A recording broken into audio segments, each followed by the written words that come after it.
Good evening, everybody. Thank you for coming. Welcome to tonight's work session of the City of Monroe City Council for October 1st, 2019. Please let the record reflect that all members of the council are present. And we'll move straight into the city administrator report. Mr. Probst. Thank you, Mayor. Just a couple of quick items here. You probably noticed North Broad LCI projects kind of getting to wrap-up stages.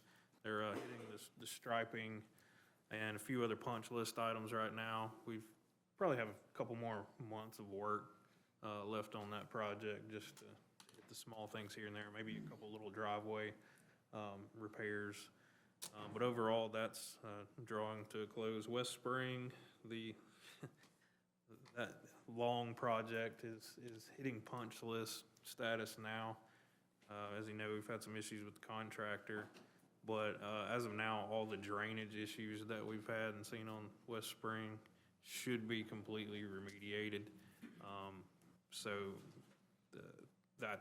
that's in place now. We'll start to hit the punch list and just repair some issues that have occurred over the last couple of years, cracking here and there, they can go ahead and take care of. This past week, actually the last 2 weeks, met with a lot of folks from GDOT, along with Daryl Stone from the planning office in Atlanta and District 1. And we have a full slate of projects. All eyes are on Monroe right now, looking at traffic relief in a variety of areas, whether it be West Spring Street, Highway 11 at 78, and everything in between. So there's a lot that's on the radar, whether it's a programmed or planned project now or something we're working on for the future in the next few years. But we've got a lot of good momentum with GDOT right now, so I'm happy to report that. Thank you. Are there any questions? Just one thing, Lois. Yes, sir. West Spring, that paving it is complete. That paving is complete. There were questions concerning whether that was partially. I know it doesn't look right because it doesn't match, because you got the new blacktop with the old. I'm going to look into some solutions there. Eventually it'll fade and match, but it is milled to the right depth. It keeps the water flowing into the gutters and drains as it should. It just doesn't have that new look. I thought it was, but I wanted to be sure because people were asking that question. Yes, sir. Well, I think they did an excellent job on Alcovey Street. That was a good joint project for our first one on I think they did an exceptional. Kobe. And they managed the traffic well, as, it wasn't that big of a burden. Yeah, it went pretty quick. We've had really good weather for paving, if nothing else. Yeah. Really good weather for Yeah. finding a lake somewhere. Central Services update, Mr. Bailey. Thank you, sir. Pretty much business as usual in September. I did want to point out that with the lack of rain, there's a little bit less grass to be cut, so the crews actually spent a lot of time at cemeteries and right-of-ways, whatnot, picking up trash. They actually picked up almost 2,400 pounds in the month of September between the three of them. And I had one guy take off a week, so that was pretty good. Police station, municipal court building. Right now, we're waiting on, we've got the actually the invitation to bid written with their specs and plans and designs and everything that we've approved. We are waiting on them to give us the go-ahead to issue that out so we can start receiving bids. We're a little bit behind. I hadn't heard anything back from them, but it's also a lot of pages for them to go through and make sure we're covered on all bases. Last little thing, fall newsletter went out on September 3rd, and I had sent this email to RV, and Logan knows we've actually got a photographer that we're kind of working with right now who's going around to different events. He's working with Sadie, Downtown Economic Development. He attended our first concert on the town green, and then he'll be at Fall Fest, some other things with the Playhouse, the Art Guild, getting us photos so that we can use in these newsletters, website, different, what I call marketing material that we send out going forward, so that we've got an updated database of photos and different things to kind of showcase our city. So I'll be happy to take any questions. Any questions, comments? Thank you, Mr. Bailey.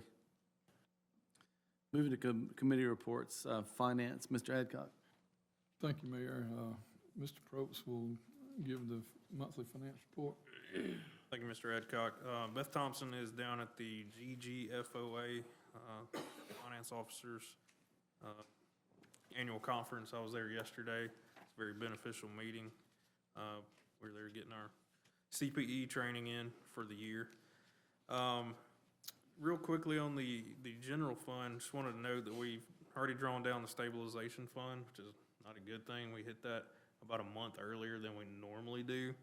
And that is primarily due to our high health insurance claims that have been hitting us this year. It's been a really tough claims year so far. But the good news is we've hit some of our reinsurance deductibles. So hopefully it'll start tailing off. In the meantime, we're now waiting on the property tax payments to come in from the tax commissioner's office, and that'll just rebuild that back up. Along with the insurance premium tax, we usually get around the 15th of this month. Will help rebuild those coffers.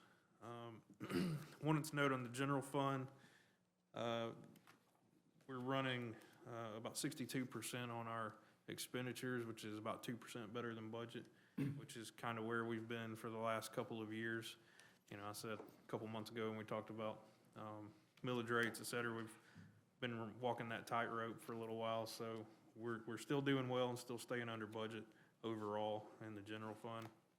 Utilities is doing extremely well right now, although, you know, we have not completed a lot of our big repair projects that we've got going forward, but our operating budget is stable and doing well right now. And solid waste, much the same, trending about a $500,000 surplus on the books right now for the year.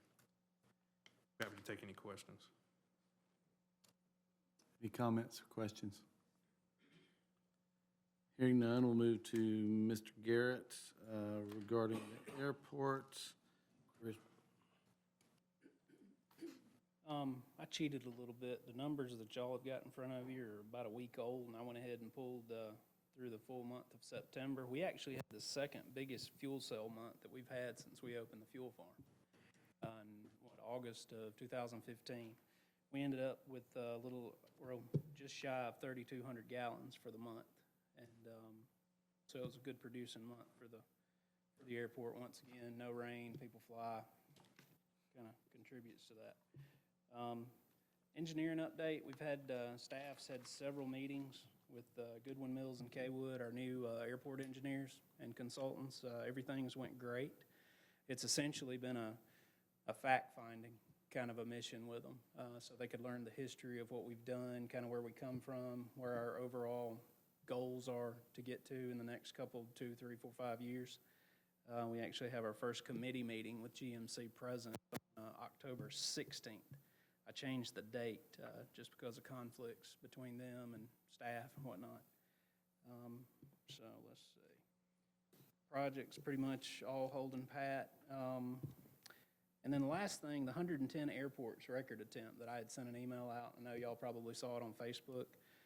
Dan Moore actually, he set out to land at 110 airports in commemoration of September 11th. He did not make 110, but he did hit 92, which broke the world record. And Monroe was number 79. He got here about 10 minutes before 9 o'clock that night. He had about 70 or 80 people present. So that was kind of a cool event. I think it's kind of a special event considering we just renamed the airport and to now be a part of something that's a world record. So I thought that was kind of a cool situation and good timing on things. And I'll be glad to take any questions. Are there any questions or comments? Do you have anything about licensing or the GAA? Yeah, we just typical every 2 years we have to reapply for airport license as a public airport operation. And we just received our license for the next 2 years. So that always shows that you're in compliance, that you're doing everything that you're supposed to be doing as a municipal held and municipal run airport. So that's always a good thing. You don't want to not get it, and we've always gotten it. Okay. And GAA was, GAA was last Wednesday, Thursday, Friday. Mr. Garrett actually was the only member that was able to attend. I had conflicts and wasn't able to, but and it was a good event. Our engineers were present. It's just it's kind of an update of what's going on in the aviation industry, things that are coming before you, things that you're going to have to look out for in the future. okay, Mr. Garrett, worthwhile event? Suppose so. Okay. Anything from else? Anything else? Thank you, I appreciate it. Yep, thank y'all. Thank you, Mr. Garrett. Public Works, Mr. Dickinson. Thank you, Mr. Mayor. Mr. Smith, solid waste report. Okay, thank you, Mr. Dickinson. Just want to highlight the August report. Our collection tonnage was pretty much steady. The deposit at the transfer station came in at over 7,000 tons, and that was an increase of over 800 tons for the month of August compared to last year. We did extend the hours from 12 to 5 in September, and we'll do month to month. October, we'll stay open to 5. For August, we generated surplus over $7,000, and year to date, a little over $27,000. Update on the projects. We're about done with the drainage. Just need to finish up addressing the site and tie up some loose ends. The tipping floor, we're still working on some pricing. We actually talked about reducing the square footage. Kind of doing it in a sectional manner, but they raised the square foot price. So we are looking at another competitor to try to help drive some of the costs down. The welding is just a matter of us scheduling and getting inside the building because it's been pretty busy. The other two things I got, we are going to launch the side loader truck starting in November. It's going to be like a pilot route, and the customers that going to be impacted will get a notice in October, and you can see there's a flyer. If you get one of those, we're coming to your neighborhood. And the last thing I got, the new sweeper did arrive, and you can see the picture. That's our property. We know we got it for real. So they are going to, they did send a letter of explanation why it took so long. We will get a formal apology, and they throw in some freebies, free parts. And that's all I got. You have any questions? Are there any questions? I'm sorry, David. Sorry, no questions. I have a question. And how often do we run this? Every day? The sweeper? So yes, that's the way I'm pointing at the picture. Yeah, well, whenever we have operator available, but it is in service. Okay. Thank you. All right. Streets and transportation. It's highlighting a few areas from a report, or you have it in front of you. The sign and marking division completed 69 units a month 69 units of work during the month of August. The fleet maintenance division 75, and those are right on track for where they've been for the most part of the year. I will highlight some things we got going on right now. We recently completed, as mentioned earlier, about the joint project with the county on Alcovy. I want to reiterate the fact how smooth that operation went. Traffic was a concern, but we did our own traffic control within the city, and it was tiresome at times, but it was flowing pretty good throughout the day.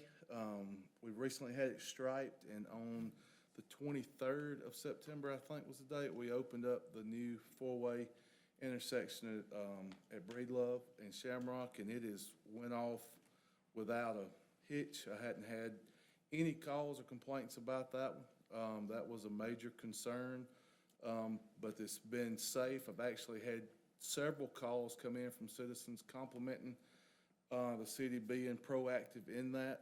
that it is now easier in business hours to get off of Breedlove onto Alcovy and a lot safer, so I commend you for allowing us to do that. We've also opened up the three-way stop at Midland and Williams. Again, no complaints there. I think it's safed up that intersection.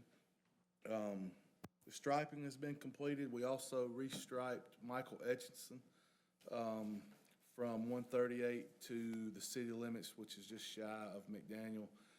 Got that up. It was confusing at times with some of those turning lanes, but it's fresh now. Looks really good.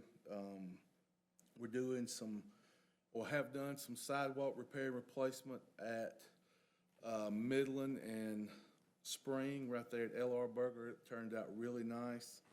And we have re-upped at West Highland to complete that section that we got there.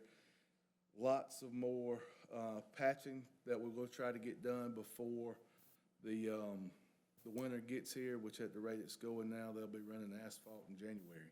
So I don't think that's going to be an issue as far as the availability of that hot mix, which will allow us to patch probably longer than we typically do, which is a good thing because we still have plenty to do. Other than that, I'll be glad to take any questions regarding the report or any concerns that you have. Any questions for Mr. Still? All right, no questions. Then the next thing is the surplus vehicles, and that is an action item. Who's going to report on that? Mr. Still? I'll take it, Ms. Dixon, thank you.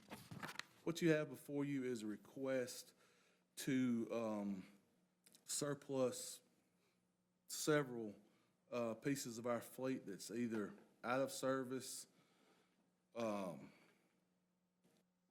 not repairable, or something that's been replaced over the last couple of years, and we hadn't done one of these sales at this size in a while, so there's more on here than what we would typically bring before you.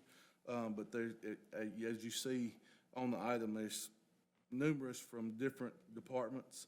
The biggest reason is they've been replaced or they are no longer in need, and we're just seeking approval to have these items listed on Gov Deals, the online auction for surplus.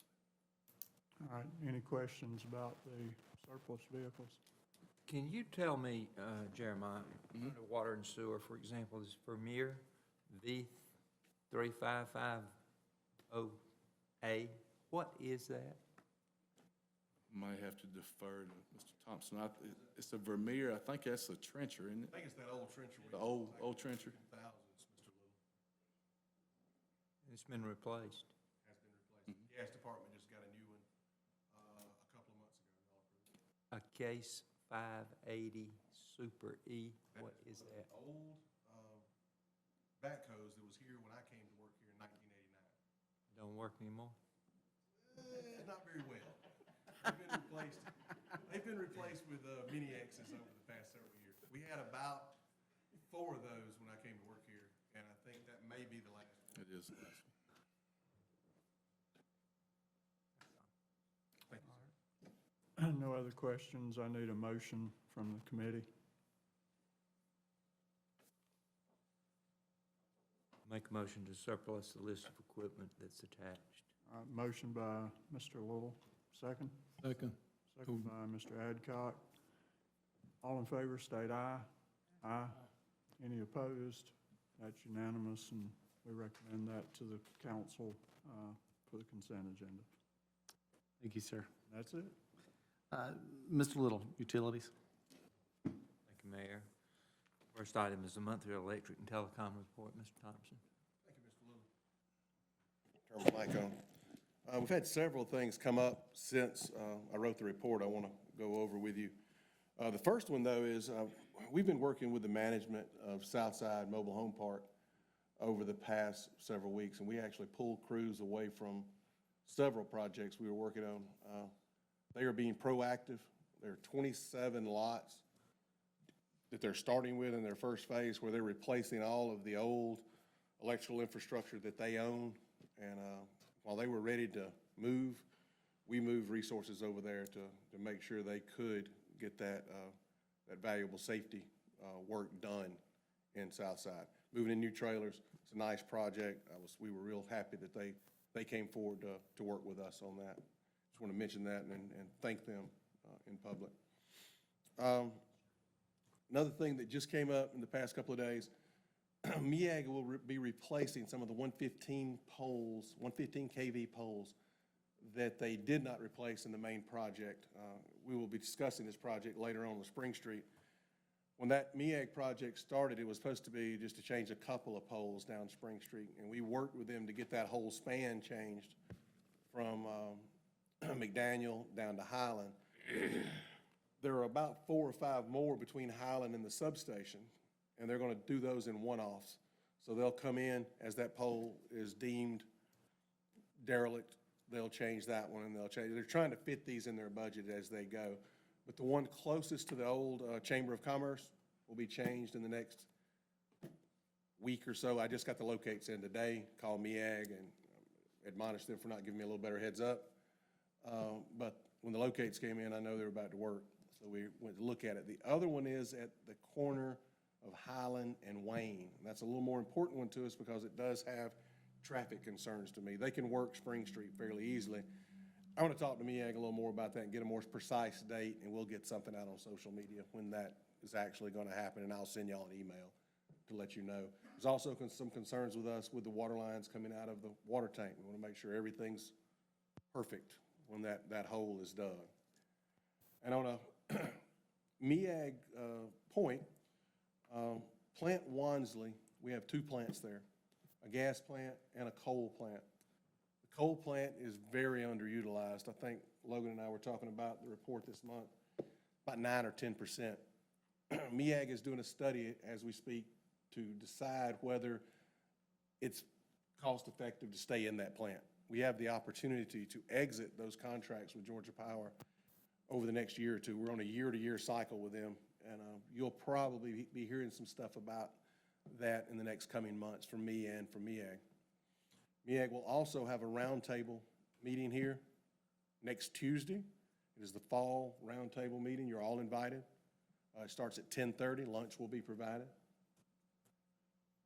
And that's it on the MEAG front. The electric department did win the Platinum Safety Award from ECG down at the ECG's foreman supervisor meeting last week. It's a step up from our regular gold award.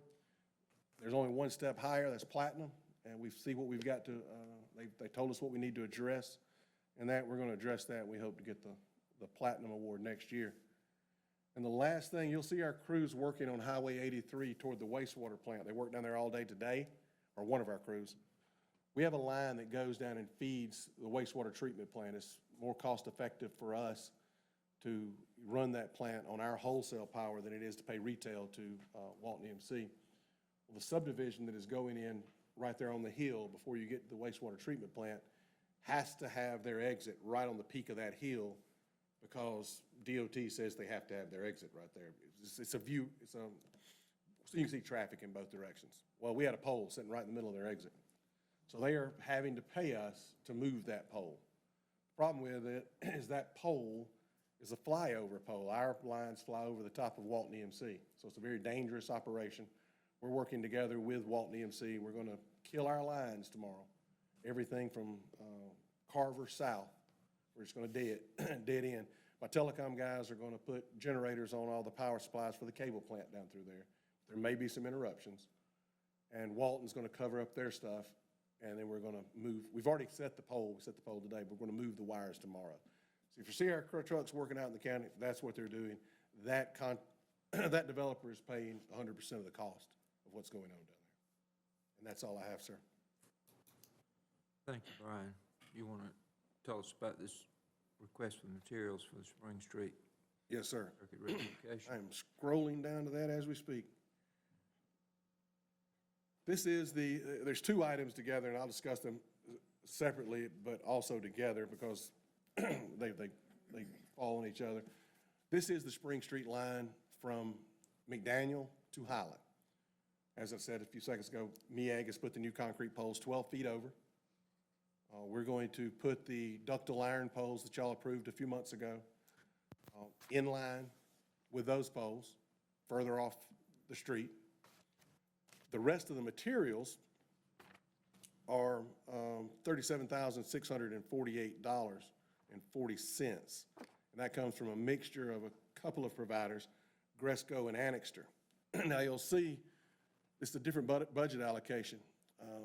We had a 2018 budget allocation for another project that was not the Spring Street. It was $350,000. It was going to be Carwood Drive.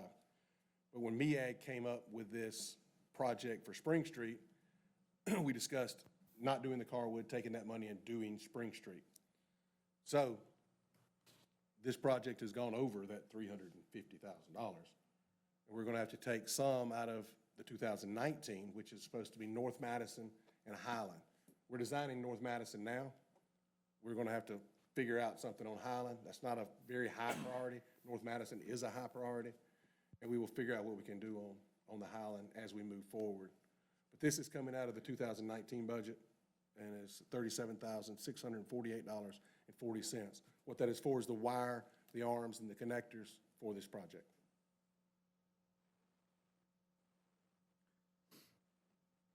So overall, this is an expensive project, Yes, sir. and that's just for the material. Yes, sir. That's just for the wire, arms, and connectors. The poles were a separate part. Let's talk about the second item, and we'll come back and. The second item We'll is, vote on them separately, but let's talk about the second one that That goes is fine. with it. the second item is the labor. We bid this in a sealed bid. Chris's staff, Chad Gravett and Chris helped with this. They actually did it for us. And we sent this out to everybody we know. Plus, we put it out on all the required advertisement in the paper, several, I don't know where all Chris advertises it, but a lot of places. We got several responses from smaller contractors that this was just too complicated a job for them to do. That UTEC, Marable and Perkle, and one other, they just said they couldn't do it. Pike said they could do it in 2 years. That's how long they are out in work. And we got a bid in from Service Electric out of Chattanooga, well-thought-of organization. They're a Quanta company, which was the holding company for Pike for many years, of $288,000 even, with a 60-day guarantee of completion once they start. So what would be the effect if we did not do this? Well, your poles will be sitting exactly where they are, the old poles. We would not have the capacity to run power down the main feed into the new project up on the not the Deer Acres property, but the Rowell property. That is one purpose of this, is to get more energy capacity out in that direction. And we lose capacity going out that way. That's the big thing. That would also put some additional energy capacity out in the intersection 138. Yes, sir. All of everything that goes out there. Yes, sir. There's a mixture of wire from Highland to George Walton. There's some aluminum, there's some copper, there's some different sizes. And the best way I can explain that is they built these two circuits over many years. And knowing when these things were built in the 70s and 80s, they used whatever was on the yard. So I've got some 1/0 in there, which is real small wire. I've got some 4/0 copper. I've got some 1/0 aluminum. I've got some 336 aluminum. It all needs to be 336 aluminum. That is our standard conductor. Since we are at 7,200 volts, not to get too complicated, but as your volts go up, if we were at 14.4, we would be fine. Because your higher the voltage, the lower the amperage. What causes heat in your conductor is the amperage. We also bring our loss down by bringing in aluminum instead of copper. I know that sort of doesn't sound right because copper's a better conductor, but every service to every building is aluminum. And if you have an aluminum to copper connection to similar metals, you have a loss. So our tree trimming and our reconductoring has brought our loss down from around 6.5%, 7% down to, I think this month it was 3.22%. Every percent's $250,000. So even though this expense is much higher than we thought it was going to be, it's It's a worthy project. important that it needs to get done. Yes, sir. There are two areas of town, Benefit. It's eventually going to have to be done. Gonna have to be done. Continue to grow. right. It was just sooner. We've got some areas of town that we have concern about load. That is the south section, South Broad, and especially this new project, if it moves forward. I've got to get energy over there. Now, if that project moves forward, you're gonna see a lot of projects I roll in your direction to get energy in those areas.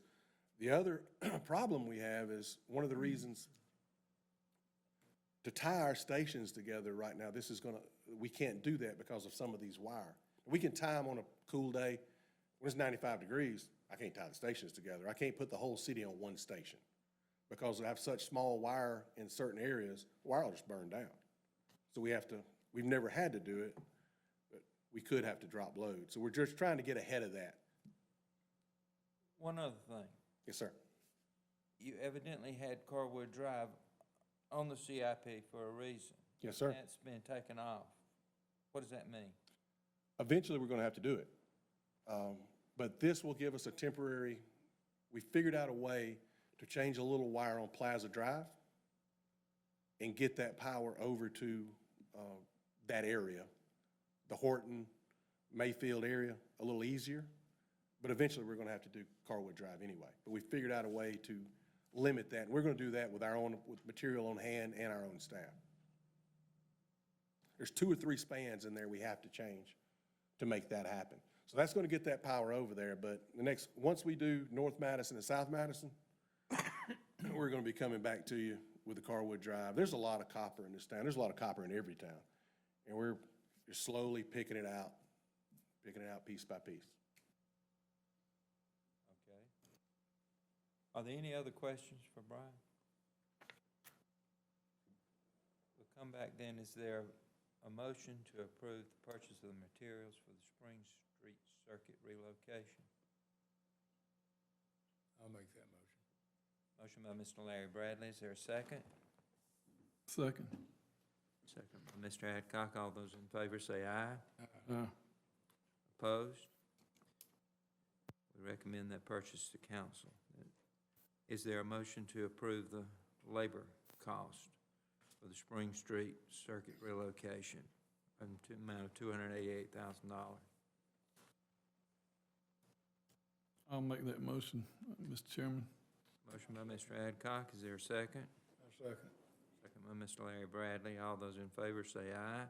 Aye. Opposed? Hearing none, the motion carried. And recommend that to council. Thank you. I think y'all will really like this project. Once it's done, it'll be a very good-looking pole line. I like pole lines. But it'll be a few weeks before the ductile iron poles come in. Once they come in, I'll give y'all a heads up before the project starts. Thank you, Brian. The monthly water, sewer, and gas and stormwater report. I understand Mr. David's gonna do that. I got that one. I'll put that hat back on one time. Looking at Rodney's previous list is about the same. Everything's continuing from what I see. He's got a lot of larger kind of scale. And then the one thing that I did want to discuss, and I'm not sure if he had mentioned it in the last meeting, but the Stormwater Expo was on September 19th, and we had 160 attendees this year. That's the 4th year that we've done this expo. That was, I think, about 25, 30 people over what we had had last year. So we continue to grow by about, 10 to 15% each year. And it was a pretty good crowd this year. It was full with vendors along the entire walkway of the area and then in the parking lot. So that was a successful project. And then the reason he is not here tonight is he is at the gas conference in Helen that we're now holding for the 3rd year. And I had talked to him today. He said everything was going great. They had 100 that. So this should be the best revenue generating year for that particular conference. And they've, between Rodney and the guys at Gouda, they've done a great job putting these projects on. I was involved with them the first years, then had to kind of step back for other responsibilities, but they've done a great job and just continue to increase their attendees every year. If you got any questions, I'll do the very best I can to answer. I just want to give you a job well done. Thank you, Chris. Yep, appreciate it. That's all we have, Mayor. Thank you, Mr. Little. Move into public safety, Mr. Larry Bradley. Do the fire department, will Chief Forrest do his report? Thank you, Mr. Bradley. The month of August, we pretty much had standard numbers, a little bit lower than what we've had the previous months prior to that. Overall, everything's pretty much the same. We are coming in October, which is Fire Prevention Month across the nation, which Fire Prevention Week will be next week, the week of October 9th. We will be busy throughout that month, or throughout this month. This is the month where everyone invites the fire department to the schools and playgrounds and stuff with the kids and everything. One note is we do our fire safety blowout this month. That will be on the 26th. We'll be at the fire station. It's where we have the bounce houses and all the fire safety things for all the kids to do, and basically do an open house right there at the fire station. This will be our second year that we've done that. So real big event, and we'll be publicizing that as we go forward. Today, the statewide burn ban actually does come to an end, but we did receive a report. I know it's Fire Prevention Month, they lift a burn ban. I mean, who does that? But the Georgia Forestry is lifting the burn ban, but as all y'all know, we're under a drought conditions right now. While the ban was lifted, I do not believe they're issuing any open burning permits as of right now, just because of the dry conditions. They're basically waiting for another month or so before those conditions to change, and they'll probably start issuing again. So if anyone does call to get a burn permit and they are denied, that's why right now. So, and of course, here in Monroe, all you have to do is put your stuff on the street and Danny and them will come get it for free. So you don't really have to burn. But you don't have to do that here in Monroe. We do have a means to keep that from happening. So that's all I have. I'd be happy to answer any questions anybody has. A question on the burn ban, because I did notice in the news today that some cities were adopting or extending the burn ban on their own, from the city perspective. Is that anything that we need to do, or from what you just said, if we just turn down permits, is that sufficient? Under our ordinance, all of our open just falls under the state codes written, and so it just runs back through Georgia Forestry. And so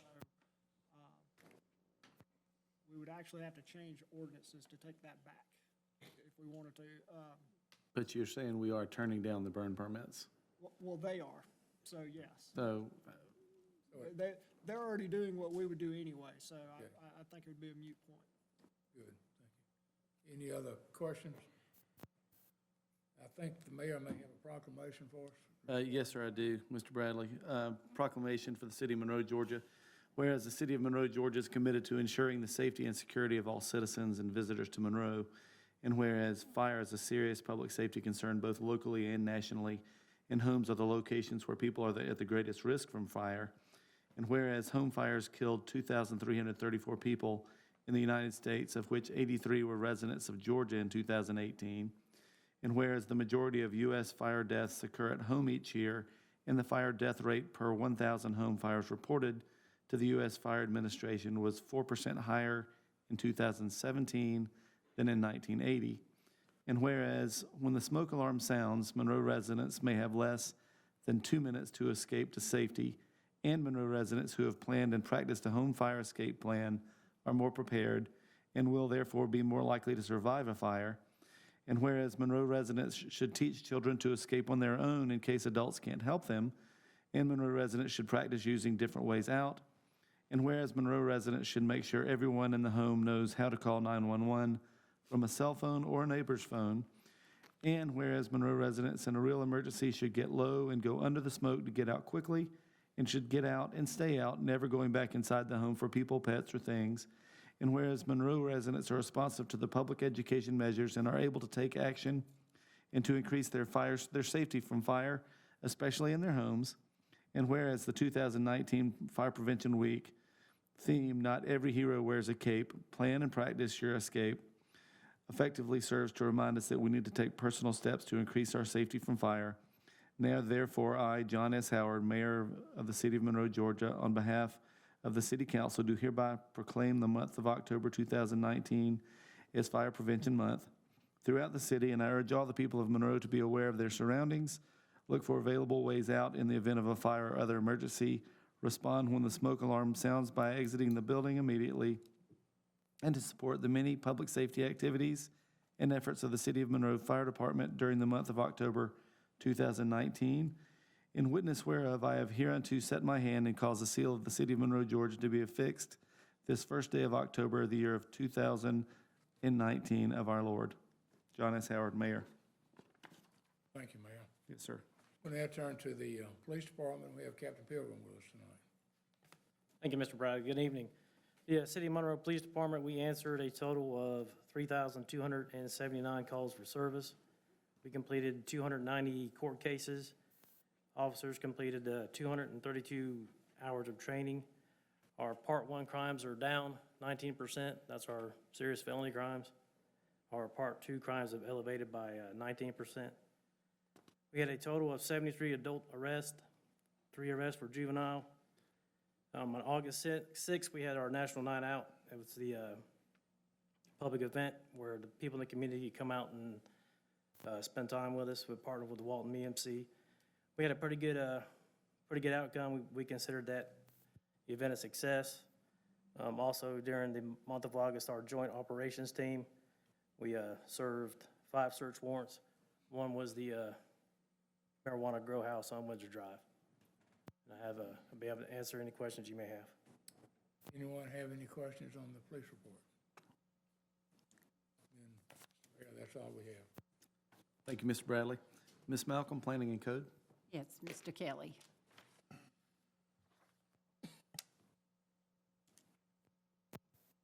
Thank you, Ms. Malcolm. Just some of the highlights from the Code Department report for the month of August. We did have 14 new businesses open up in that month, receive business licenses, and you will notice that the addresses are included on the list this time. We had 8 that were closed, and the listing there is showing that most of those were change of ownership. Down to the city marshal portion, the city marshal removed 56 signs from the roadway. They issued 160 repair cleanup orders and did re-inspections. Investigated 3 tampering cases, issued 7 citations, and represented the city in municipal court. I did want to mention, too, that Officer John Mura has now joined us as the second city marshal, and there's been a noticeable uptick in the amount of notices we've been able to issue, and the concomitant uptick in complaints about getting them. But that's just part of the process, and we're looking forward to them doing a good job keeping on top of city ordinance violations. And then Historic Preservation issued 2 COAs in that time frame, and the rest of the report, if you have any questions, I'll be glad to answer them. Any questions? Thank you. Patrick, I just want to tell you, I know your job is thankless. And I know you have a lot of people griping, and I know I call you pretty regularly. But I also got a call yesterday from Chris Collin at LR Burger. They just opened, and he said to pass along his appreciation that you were very helpful and the entire team upstairs. So this is the one time you get a lot of thanks. Thank you, sir. I appreciate you mentioning that. Yes, sir. Thank Moving to Mr. Ross Bradley, Economic Development. Ms. Crosby, if you'd like to join us for our monthly economic development report, please, ma'am.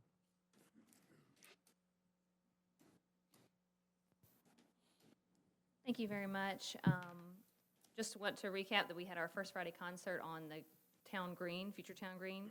And that's a picture of it. That's from Martin Bozone, the new photographer that is working with the city. That's one of his shots from that evening. And you can see that it was a very big crowd, a pretty successful event for our first run of trying to do something there. And we've gotten lots of positive feedback since the event. So we have some things that are easy for us to do to make that even better, and we're really looking forward to being able to develop that into a site that can accommodate a lot of events in the future. One of the things we heard a lot was we should do more concerts in the fall when it's cooler, if the fall is cooler. I don't know that that has proven to be so yet. But there will be another concert on November 16th that is a private company that's putting it together. We're partnering with them, much like we do with Food Truck Fridays and Movie at the Mill. So that'll be November 16th.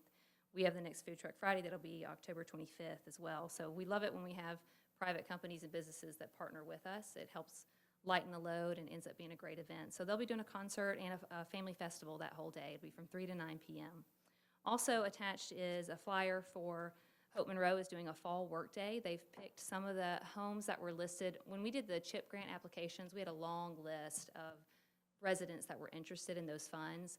We were only able to do 7 homes with those funds, and so Hope Monroe went to that list and followed up with a number of them and found 3 other homes that they can do minor exterior work on. So that's going to be a volunteer work weekend. A number of realtor groups are partnering with them and volunteers. So we're excited. Should be able to get 3 to 4 homes and just help people with junk removal, painting, landscaping, very simple things. But I'm excited about that and wanted you to know about it too, because I think it's an easy way to have a big impact in our neighborhood. So that'll be happening on October 19th. And the Young Game Changer group, the locals from that met following up, and they're continuing to evaluate all the recommendations. They're going to find a way to figure out what they want to support, what they want to recommend, and how to move those things forward. So that's not just becoming a plan on the shelf or some good ideas in a book. They're really wanting to think about how to do that, which is great for us, and want to empower and encourage them. And lastly, USDA reached out to us. Their regional office is here in Monroe, and they have a lot of resources that are available in our community because we are a rural community. And so I have listed those below on the form, and then I have forms here just from their website. This is amazing for our community, the tools they have to help homeowners get into homes, become homeowners. Also, they have a homeowner grant and repair and a loan for home repair. And a lot of people qualify for those who wouldn't necessarily have the funds to take care of their homes. So that's, and I don't have sheets, maybe I did. I printed sheets on that information too. The grants are up to $7,000, and they especially consider that for elderly people who wouldn't have funds. So I want y'all to have those tools to help get the word out in our community. The way you access them is just call USDA or go visit their office. And one of the ladies that we're actually going to be helping with the Hope Monroe Workday, she qualified for one of these grants. And she can't live in her home right now because the roof has leaks, but with this grant, connected her with a local contractor, they're going to be able to hopefully repair the roof and get her back in that home so she can move out from living with her sister. So just as we come across resources, these are on our website, but I know everybody doesn't go to our website, but wanted y'all to know, and please take these. I want to put them on the table in the back and just help get the word out that this could be a great resource for a number of people who live here, considering home ownership, or want to be able to continue to maintain their home and might not have access to the resources that the rest of the community may have. So there's a lot of other things going on, a lot of events. Fall Fest is the 12th. It's going to be a big day. We are shutting down Broad Street. We potentially will have 2 new businesses that are doing their grand opening that same day. And there's a lot of other events. On Stage, I think, has a yard sale. First United Methodist Church is doing a yard sale. First Pres is doing a yard sale. There's potentially going to be a lacrosse event going on. So a lot happening that weekend in Monroe. Should be a wonderful day. Hopefully it won't be as hot. But happy to answer any questions you may have about the rest of the report. Questions? All right, thank you, Charlotte. Thank you. Mayor? Thank you, Ross. Thank you, Sadie. Parks, Ms. Crawford. Thank you. Turn it over to Mr. Probst. Thank you, Ms. Crawford. Just a couple quick notes here. Daryl Stone has been working on getting the Corps of Engineers permit to do some work, like a small dam in Childress Park. We put that on the master plan, if you remember, a few months ago. So that's getting near. All this work can probably be done in-house with city crews, very low cost, very high impact project. So we're looking forward to get that going pretty soon. We'll also look at doing some remediation on that bridge where there's some washout and undercutting as it goes across the creek there, so we can kind of do that at the same time as this project. And then down below, under items requiring action, or excuse me, under items of discussion, we have the resolution for the Georgia Outdoor Stewardship Program grant. This is going to be what we're going to apply for the town green and hopefully Rails to Trails project, tying it all together. And we've already spent the money in acquisition and cleanup of the property, so let's use that as leverage going forward on this grant and hopefully come out with a big win. So that's what we have lined up here before you tonight.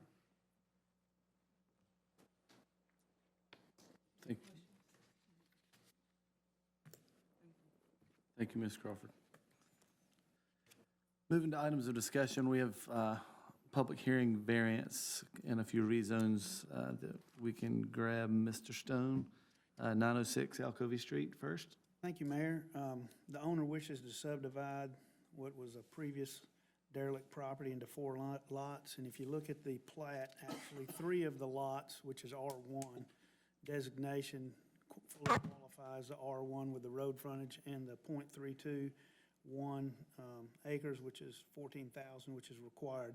The last lot does not have, it's a 15.3 linear feet to equal the R1 requirement, but has 19,342 square foot, which is .44 acres. They've already started the process of dismantling and demoing the house. This office recommends approval. I'm open for any kind of discussions or any questions at this time. Great, thank you. That The only seems to thing that address it. concerns me is that's 4 curb cuts within 100 feet and then 84 feet on that busy road. And, 4 possibly, but moving forward, you don't want to set a precedent and have something come along that was a 2-acre lot and have 8 curb cuts right there in an area like that. That's the only thing that would concern me. Could we encourage a shared drives? I don't know. And this is directly across from the subdivision, correct? Club side. No, I mean, the Oaks at Mill Creek, yes, From Stone Creek. yes. So that street where Stone Creek comes out, will there be like a curb cut immediately across the street from that? I would think so, That's what I'm wanting, follow what you were just saying. I think that's, yeah. you're talking about 4 curb cuts, but you already have the street coming on the other side too. I mean, I see it as a potential safety issue. I don't know what our police would say, but I think that, 35 mile an hour there, right? Yes, ma'am.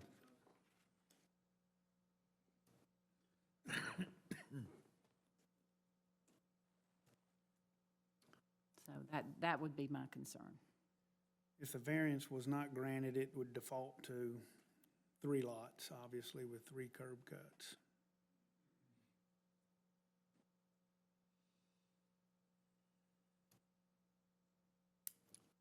Are there any other questions or comments?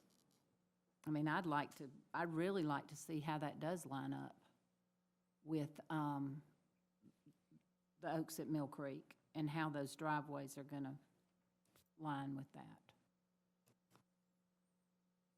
Can we get that information before next week? Yes, we will research that information and come forward with a recommendation as of next week. Thank you.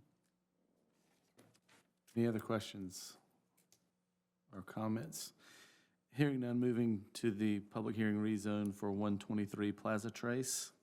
Mr. Stone? Yes, Mayor, the rezone request is obviously for 123 Plaza Trace, which currently it's rezoned P for professional. It's currently being used as R2 multifamily, and that's the way it's being developed. It's apartment complex and currently it's an existing non-conforming use in a professional zone. The applicant wishes to have the property rezoned to match the current use, and his game plan is to pursue funding and renovations for the upgrades with refinancing. So, no, since it's already currently being used that way, the recommendation would be to approve that type of rezoning. Are there any questions or comments?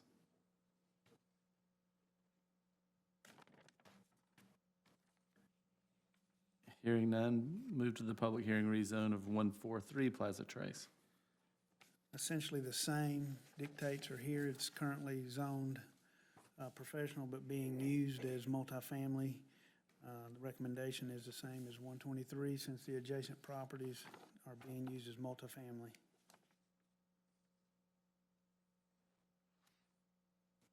Any questions? And we're silent.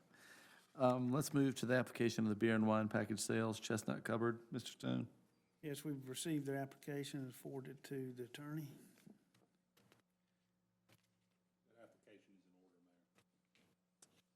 Thank you, sir. Any questions or comments? Hearing none, we'll move to the preliminary plat review of 1415 East Church Street. Mr. Stone? Yes, if you look at the recommendation, this is obviously the 1415 East Church Street property, and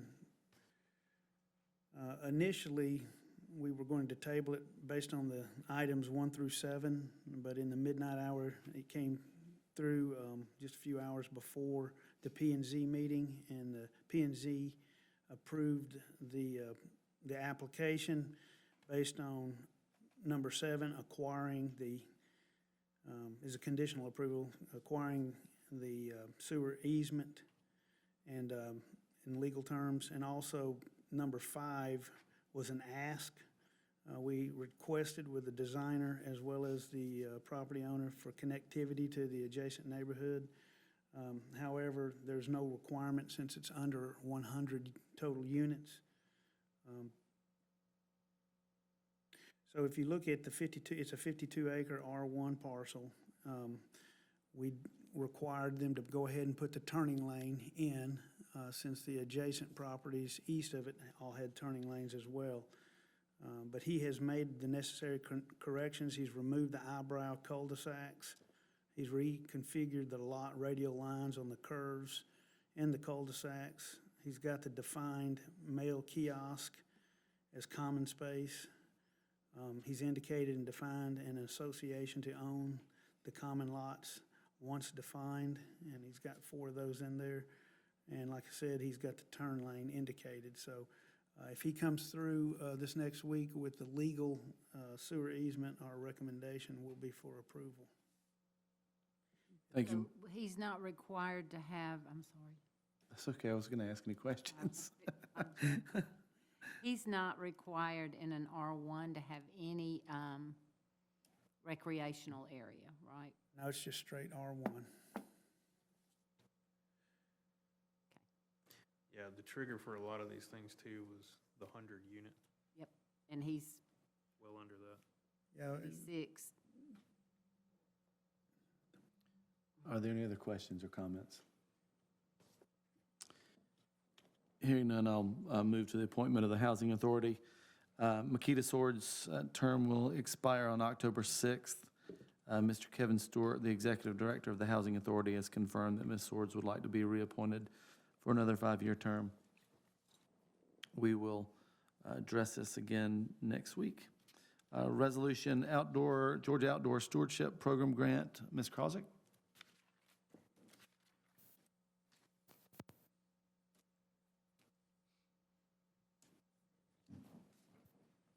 This is a resolution that's required by the Department of Natural Resources as a part of the application to this grant.